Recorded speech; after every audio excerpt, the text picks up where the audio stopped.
Electricity has revolutionized our world. From light bulbs to refrigerators, the internet, and now the growing number of electric vehicles on the road, society has increasingly relied on electricity.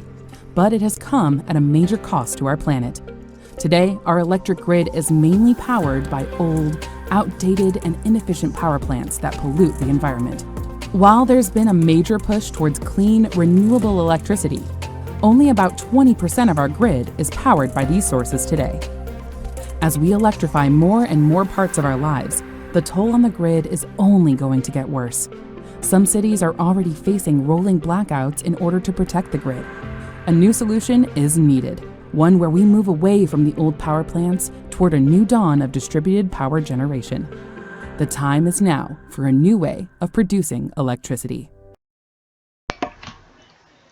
Alright, hello everybody. Let's see if I can get this going here.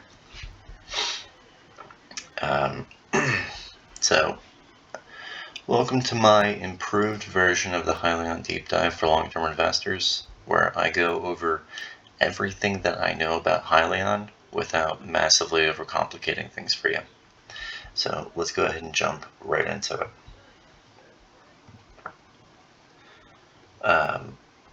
Hyliion, the strategic overview and history.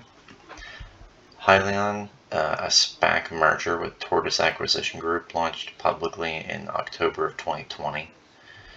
Initially, the company focused on electrified powertrains for semi-trucks, but later shifted its strategy in 2023 when the company made a strategic shift after they purchased the Carno power module from GE in late 2022.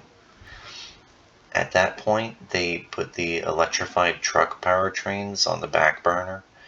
The Carno power module is a distributed power generation system that can run on various fuels, offering flexibility and extremely low emissions through a unique flameless oxidation process. Hyliion aims to provide clean, reliable, and efficient electricity solutions for multiple industries.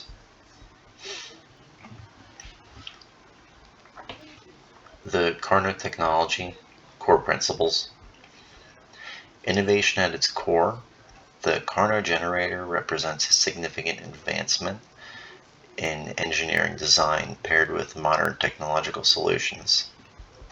Fuel flexibility. Its ability to self-detect and utilize diverse fuels ensures adaptability for evolving energy needs. Efficiency and cleanliness. Engineered for high efficiency and minimal environmental impact, the Carno's net efficiency is claimed to be 50 to 60%. And for comparison, conventional diesel generators range from 10 to 35%.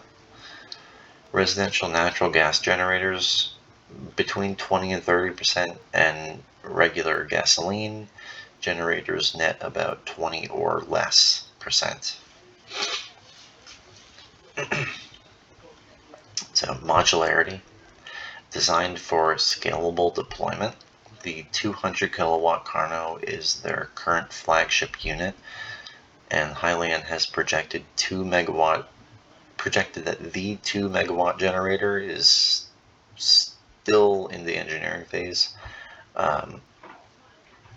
The flagship product can be utilized as on-site small power solutions to extensive microgrids through tying multiple together. Durability and design. The Carno features a sealed, robust, effectively 4 major component design aimed at reducing operational complexities and improving longevity while lowering cost of ownership to the end user. This will be a significant value proposition for the adopters of this technology. Now, that video that we started with, we're also going to end with it, and you'll be able to see a breakdown on what the Carno is, what it does, what Hyliion's aim is. So just keep that in mind. So the Carnot core, a remarkably simple but ingenious system. The linear electric machine converts mechanical work into electricity, similar to the way that a rotor stator found in a conventional generator might be. You have the chillers, crucial for managing gas temperature within the sealed chamber. The heater, it's really a heat exchanger designed to distribute heat efficiently and expand the sealed gas, driving the piston through thermodynamic principles. The sealed gas, I believe, is some form of inert gas. I can't remember what it is off the top of my head, actually. It'll pop up. The reactor remains a constant, efficient oxidation, remains at a constant, is efficient oxidation through a controlled fuel-air mixture.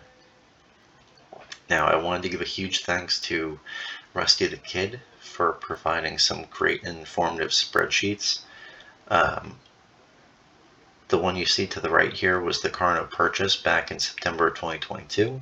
You can see how much they paid for it. You have a total cost, and then what shares diluted. They paid in shares. They've did some cash, and what it all comes out to be at the end is it cost them about $38.2 million for the Carnot design.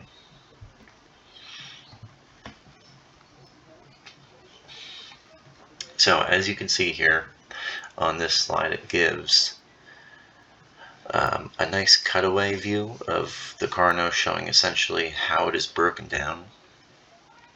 Starting from the outside, you have the reactor, then the heater, chiller, and then the linear electric machine in the center there.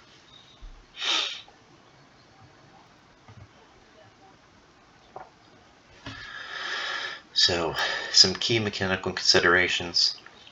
Production scaling. The current 3D printed sealed design requires stringent quality control as production volume increases. They are also capped at the rate of speed that they can produce each part. The only way to scale production is by purchasing more 3D printers, which they are. Component durability. Heat exchangers specifically and all other connected components will undergo continuous thermal cycling, a demanding operational condition. So I want to see how they handle this long term, since it'll be going through multiple sets of heating and cooling. That's a lot of stress on the metal, and my major concern is whether or not the metal can withstand it. So far, it seems like it can. Operational cleanliness. Maintaining airflow purity and preventing debris accumulation in the reactor will be critical for sustained efficiency.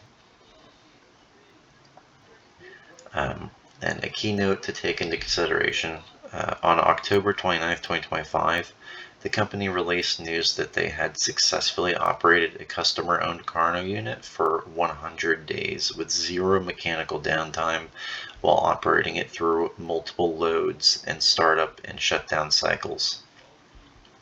This is a massive validation for the product and the work that has been put into this development.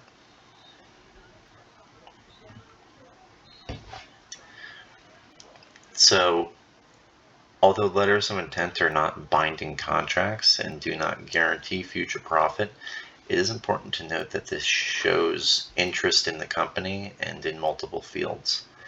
2026 will likely be the year of scaling their production and sales output. I look forward to seeing how they can capitalize on this in 2026. Feel free to pause here and take a look over this chart provided by Rusty. It's a fantastic breakdown on LOIs, grants, loans, and federal contracts. And again, thank you to Rusty for this phenomenal information here. It's important to remember as investors, especially those who have been around a long time, that the company is not stagnant. And each month they take one small step closer to production and eventually profitability. What you see here is a calendar that shows you every month something that they did or something that affected them in the long term. So again, feel free to pause here, take a look at it, and read over and see kind of the history of the last 2 years of Hyliion. So their production ramp-up strategy. The core of the operation, Hyliion has acquired multiple M-Line 3D printers from Calibrium Additive. That's a GE subsidiary, and GE is the company in which they bought the Carno from. So they bought these M-Line printers so that they can efficiently print their Carno parts. More M-Lines are expected to be delivered to their manufacturing center. Manufacturing enhancement. This acquisition is intended to facilitate scaled production of Carno modules and meeting the demand. The focus is on fulfilling potential contracts and market demand, particularly in the next year for 2026, but in really for many years to come.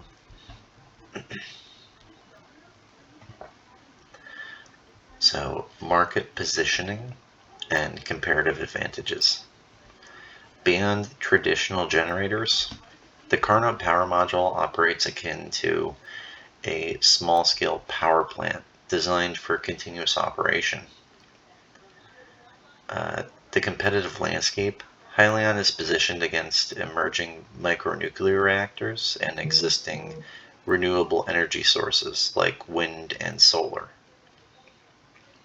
A key differentiator, the Carno offers consistent 24/7 power generation, independent of environmental conditions, and with less regulatory headwinds. That's what makes them better than solar and wind. That's what makes them easier to get than a micronuclear reactor. That's what's going to bring them to market before micronuclear reactors. So, application sectors, defense, critical power for military operations. They're working with the Navy, they're working with the military. There's a really strong possibility that as long as the military likes what they see with the Carno, there could be a really, really large contract that comes from that. EV charging stations, foundational infrastructure for electrical vehicle adoption, and we see more EVs being built and put on the road, and they're staying there. At this point, they're not going away. More charging stations are going to happen, and they're going to be everywhere. They're going to be at your local Walmart. They're going to be at your local gas station, and so will the Carno. Data centers, reliable power supply for critical IT operations. So we know that data centers are where all the noise is right now. We know for certain that they're going to build a ton of data centers. They all need a ridiculous amount of power. And any smart hyperscaler is not going to have one type of power. They're not just going to use nuclear. They're going to have grid power that they can tap into if they need to. They might have a micronuclear reactor, but that might be 5, 6, 7 years from now. Right now, they're going to be able to get the Carno, and they're going to start implementing them. At least that's the way I see it. Commercial and industrial. Sustained energy for various businesses and manufacturing needs. Microgrids, enabling localized, self-sufficient power grids. These would be like mining operations. Environmental facilities. That's landfills, water treatment plants, manufacturing, supporting diverse industrial production processes. I've worked for some manufacturing plants, and they're spending $200,000-$300,000 every month on power, on energy, because they're sucking down that much. So if they could get their hands on something that improves the efficiency for creating power, they'll do it. Because if they're getting roughly 20-25% efficiency from the grid, or they can get 50-60% efficiency from creating their own power, they're going to create their own power. And electrified mobility, solutions for portable and mobile power generation. This would be essentially a generator on a trailer. And they can be brought and used anywhere. They can be used for all kinds of things, whether it be disaster relief or I think off the top of my head, it would be disaster relief, maybe some kind of a concert, or any kind of mobile operation that might need your local town fair, XYZ, anything that is moving and doesn't consistently require power.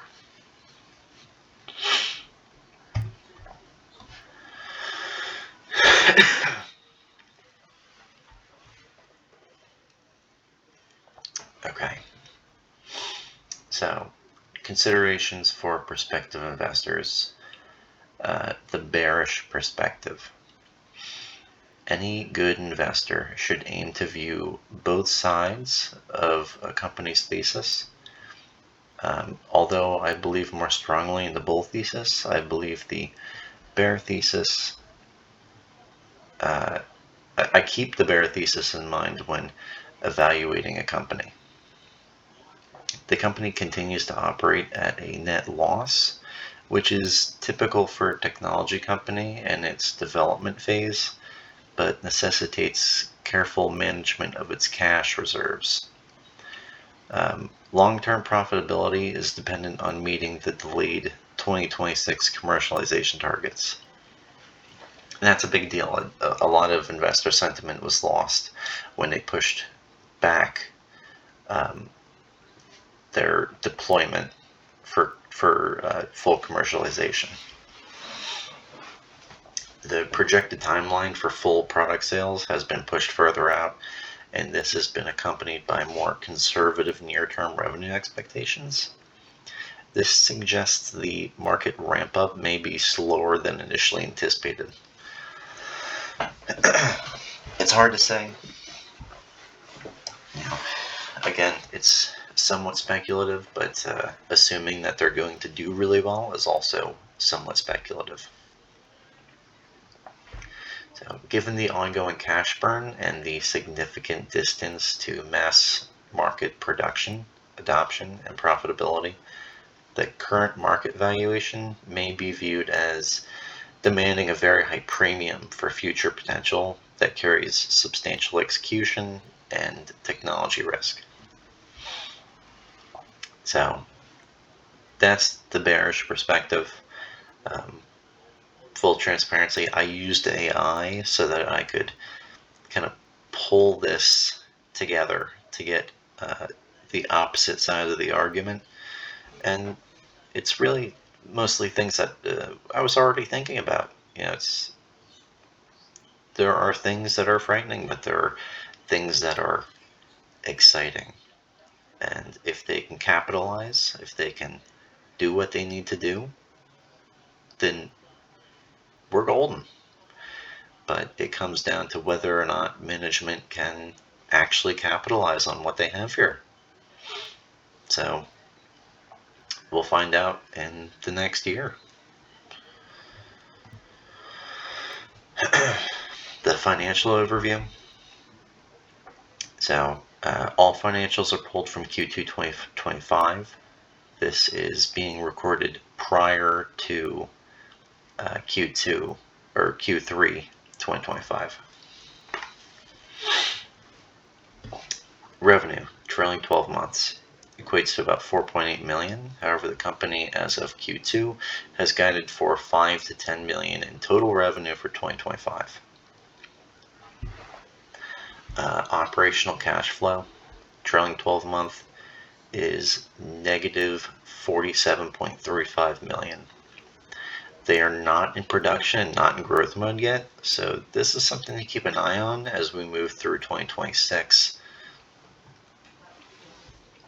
And we'll see as they continue to ramp up how that's affected.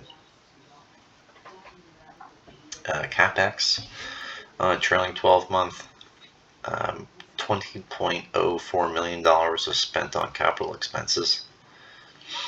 The book value per share, the latest report shows about $1.24 per share, and this has steadily dropped over a number of previous quarters.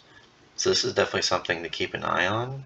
I'd really like to see it start to steady out, and ideally by the end of next year start to begin to climb up a little bit.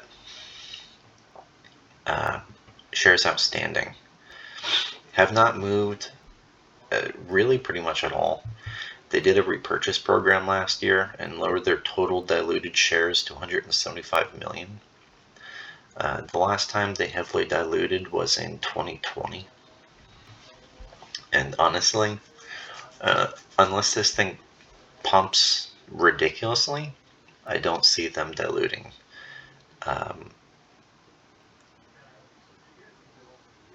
But, if it catches a bid, it goes up to, 5, 6, 7, 8, $10. They might look at that and go, oh, okay, dilute a little bit, get some business money. I would be kind of disappointed in them if they didn't do that, honestly. So personally, at this point in time, it's hard to predict what the full year for 2026 will provide for revenue, operational cash flow, and what their margin might be, as we just don't have enough data yet. We will receive insights on this over the next few months and at Q4. I do have some predictions in a couple of slides from this one that will be based on what AI believes could be the overall growth rates, but it is highly speculative at this time. So just keep that in mind. Okay. So here's a fun one. Financial tailwinds. The One Big Beautiful Bill Act. Under the One Big Beautiful Bill Act, the current generator falls under the 30% investment tax credit reimbursement that has been created for businesses deploying linear electric motors and fuel cells. This 30% investment tax credit is huge. This is going to be absolutely massive. That is, a machine that's expected to be about $400,000 to $450,000. That's a lot of money. Saudi Arabia. This group and Hyliion have announced a non-binding partnership that outlines a potential $1 billion business opportunity within Saudi Arabia's energy sector. There's a good, strong chance that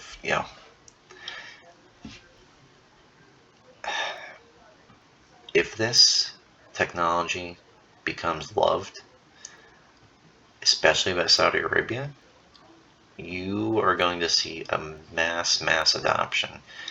Their biggest issue is going to be figuring out how to scale and how to scale fast.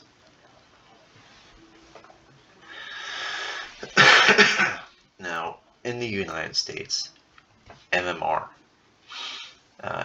Energy Solutions has signed an LOI, non-binding, to purchase 3 units and deploy them to their customers in the second half of 2026. This is a customer who is able to ramp those sales up considerably and is a potential long-term high-volume partner. And continuous deployment. The team continues to build Carnos and stockpile parts and deploy early adopter units with an additional 8 yet to be announced as delivered for 2025, as they had predicted earlier this year.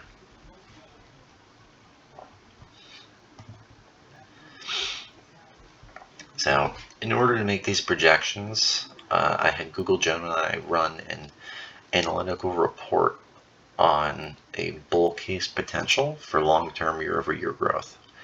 As you can see, the top projection is the most bullish possible scenario, and the lower projection is the moderate projection. Let me be clear, if these two scenarios were to fail, then you can guarantee that these price projections are not accurate. The projections are as of 11/5/25. So to add to this, I want to say that these numbers are based on Q2 numbers. I will reevaluate this after Q3, but I don't expect exponential growth in Q3. Maybe I'm thinking maybe $1.5 to $2 million in revenue potentially. So we can just take a quick look at this here. Gemini was predicting that year 1, 500%, year 2, 300% growth, 150, 175, so on and so forth. The calculator looks at all of it.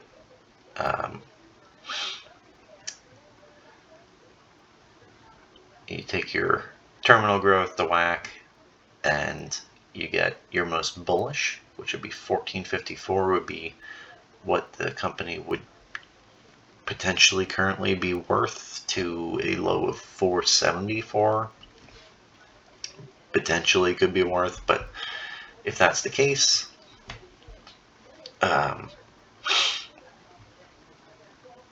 you would have to see this play out. You'd have to see 500%, 300%, 150%, and it's just hard to really see that.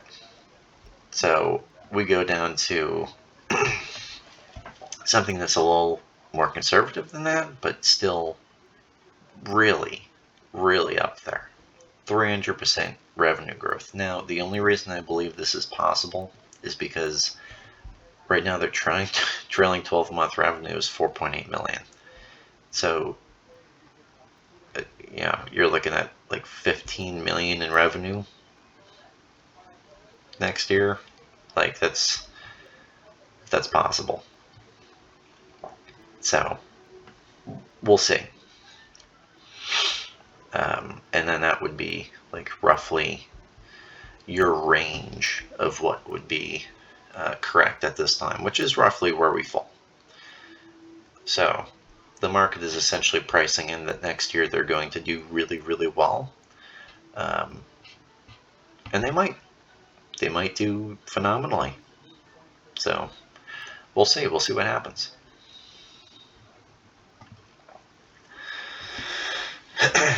So, institutional ownership. As seen below, the current institutional ownership is still near its all-time high. It did dip near the beginning of the year when the company announced that they would need to push back the full launch of the Carno generator. The 45 days ending from September 30th, last day of Q3, is on November 14th. This is important to note because this is when institutional investors need to submit their 13F documentation by. The days leading up to that will be interesting to follow along with and see if there is any shift in institutional sentiment.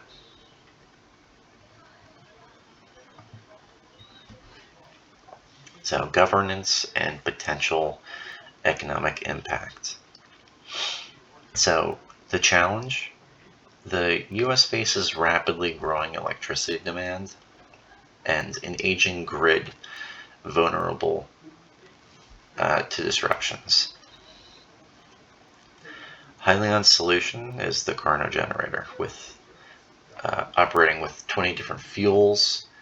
It reduces reliance on a single fuel source and enhances energy independence and resilience.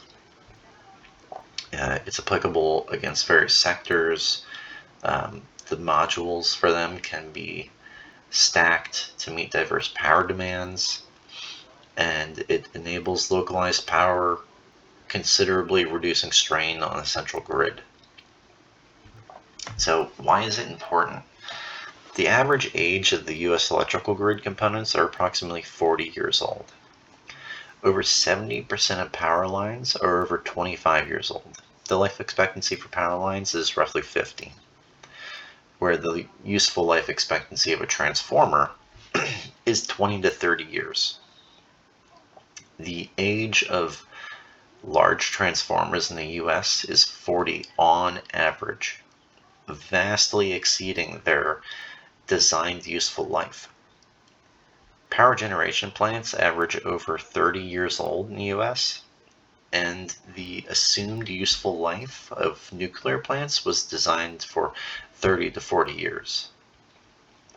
Now, some have extended that projection to 60 to 80 after significant upgrades, which cost the taxpayers dollars and increases how much you're paying for your electricity.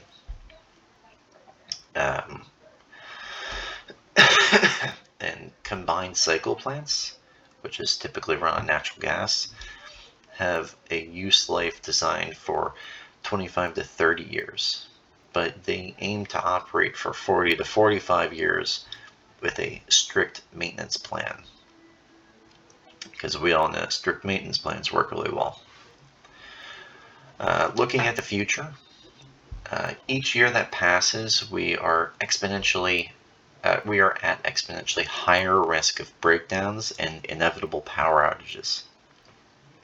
Aging equipment is noticeably less efficient, making it cost more to convert fuel into energy and to carry that energy to homes and businesses. Higher maintenance costs due to older equipment forcing local providers to charge more per kilowatt consumed by you and your family. Difficulty integrating new technology. So outdated grids struggle to integrate new technology like solar or wind power. If you have or have tried to put solar on your home, you are aware that the local electrical power service provider needs to approve it. That's because of net metering, the act of supplying the grid with power instead of consuming it. Many older components can't handle an increase of electrical flow at peak times. So, like 1 p.m. on a weekday when solar is generating a lot of power but nobody's home locally to consume it, so the power needs to be sent back through the grid and redistributed somewhere else. Reliable and affordable energy production is a cornerstone of economic growth.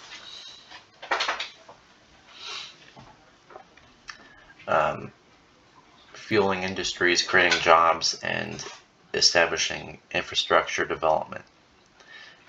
It lowers business costs, boosts competitiveness, and powers essential public services, directly improving productivity and quality of life. This strong link shows why energy is a critical driver of prosperity.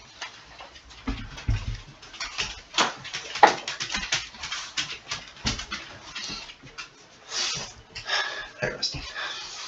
This is, sorry, my dog is here. Go, go, go, go, go, go.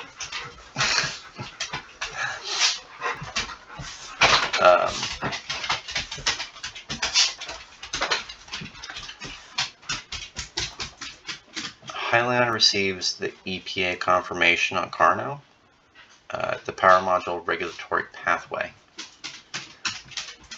So, give me 1 second here.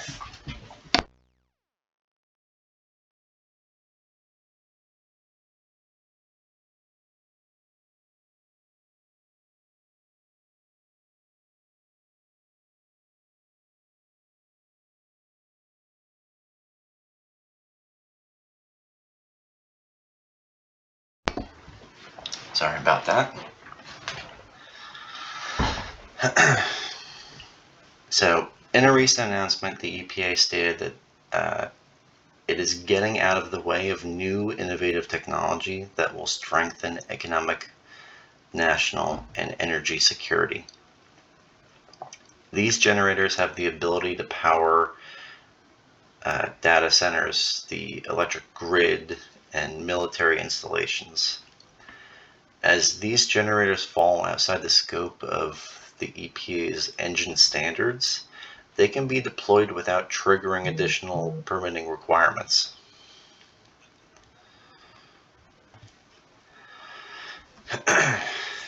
So, as noted here, major power outages due to weather conditions have been on the rise, and some of these outages are due to our aging and taxed grid not being able to withstand the strain that gets put on them.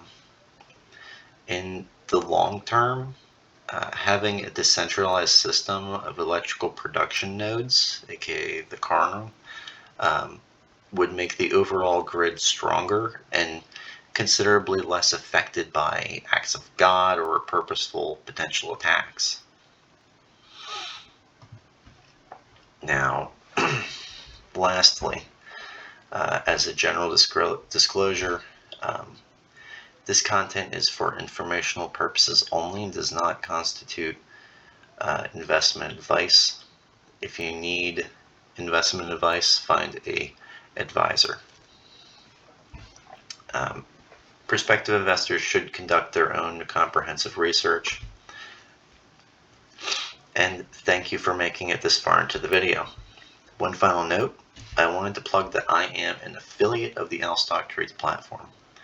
Stock Trades is a community of like-minded, data-driven investors who are empowered by the tools that are built by hand by Al, the founder and creator of the community. I don't say this lightly. It is the best decision I have ever made for my financial well-being and for my own personal education. If you find yourself interested in joining a community of long-term investors where you will learn to think for yourself and make informed decisions on your own, then feel free to tap on my affiliate link down below in the comment section.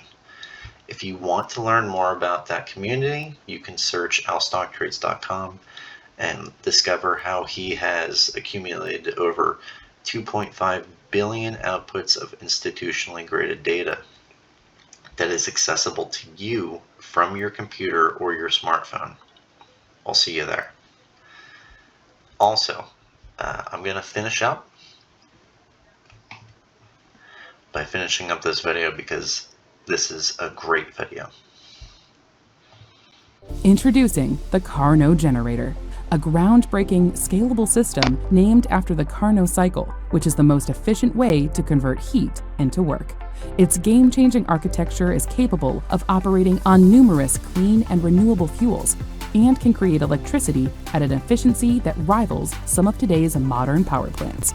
With emissions benefits at the core of its design, the Carnot generator can be deployed in areas where power plants historically couldn't, powering vehicles, EV chargers, schools, hospitals, commercial buildings, and even our homes. Imagine being able to produce your own clean electricity right outside your house at a cost significantly less than grid electricity, shifting to the Carnot generator as your primary power source and only utilizing the grid as your backup power supply. The Carnot generator allows us to rethink where electricity can be made. The question is, why hasn't this been done before? Because the technology didn't exist until now. Much like electric vehicles weren't possible until battery technology advanced, the Carnot generator wasn't possible without the breakthrough of 3D printing or additive manufacturing. Unlike traditional subtractive manufacturing, which removes material, additive manufacturing uses computer-aided design software to precisely join material layer upon layer. This allows for production of complex parts that couldn't have been made before, while offering simplified fabrication and reduced waste. The Carnot generator is built on years of development in aerospace engineering, heat transfer, and additive manufacturing technology. Its inherent design is efficient, scalable, and low maintenance. When it comes to efficiency, the Carnot generator is expected to deliver nearly a 60% thermal efficiency, while also offering exceptional power density. With a modular and scalable design, the Carnot system can be customized to meet specific power needs, enough to power anything from an EV charger to an entire hospital. With only one moving part per shaft and no oil or other lubricants, the Carnot generator requires minimal maintenance and produces very little noise or vibration. The heart of the solution lies in emissions reduction. By leveraging Hyliion's proprietary flameless oxidation reactor technology, the Carnot generator can seamlessly run on over 20 fuels, including hydrogen, natural gas, propane, gasoline, and even fuels like biodiesel or jet fuel, and is able to offer over a 90% reduction in NOx emissions as compared to traditional internal combustion engines. When running on fuels like hydrogen and ammonia, the Carnot generator will produce zero carbon emissions. All these benefits make the Carnot system not only a perfect power source for the grid, but also for vehicles like Class 8 commercial trucks, where efficiency, maintenance, and emissions are key factors in successful fleet operations. Century after century, technology breakthroughs have revolutionized almost every industry, and now is the time to transform electricity generation. Efficient, scalable, and environmentally sustainable, Carnot technology has limitless potential to power the world and meet our collective energy needs for generations to come.